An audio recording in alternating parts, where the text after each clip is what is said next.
obviously to be part of a government that has done a lot for the labor movement and is committed totally to collective bargaining. Collective bargaining is not easy, but when parties put in the work at the table, our economy is always better off as a result. In the current collective bargaining negotiations between Canadian National Railway, Canadian Pacific Kansas City, and the Teamsters Canada Rail Conference, an agreement has so far proven elusive.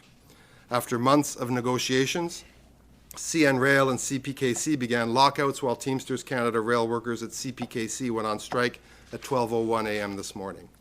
These collective bargaining negotiations belong to these parties, but their effects and the impacts of the current impasse are being borne by all Canadians.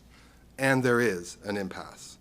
As Minister of Labour, I am using my authorities under the Canada Labour Code to secure industrial peace and deliver the short and long-term solutions that are in the national interest.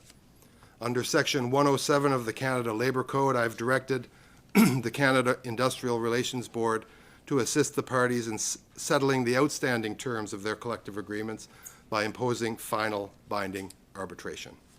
I have also directed the board to extend the term of the current collective agreements until new agreements have been signed and for operations on both railways to resume forthwith. Millions of Canadians rely on our railways every day.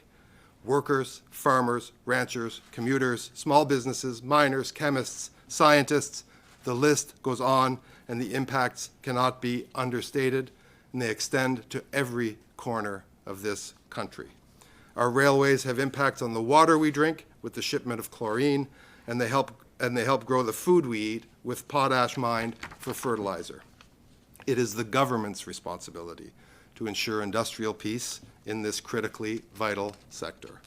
Thus, we will be examining why we experience repeated conflicts in the railway sector and the conditions that led to the parallel work stoppages we are seeing. Canadians must be assured that their government will not allow them to suffer when parties do not fill their responsibility to them at the bargaining table, especially where worker and community safety is at stake. Negotiated agreements have and will always be the best way forward.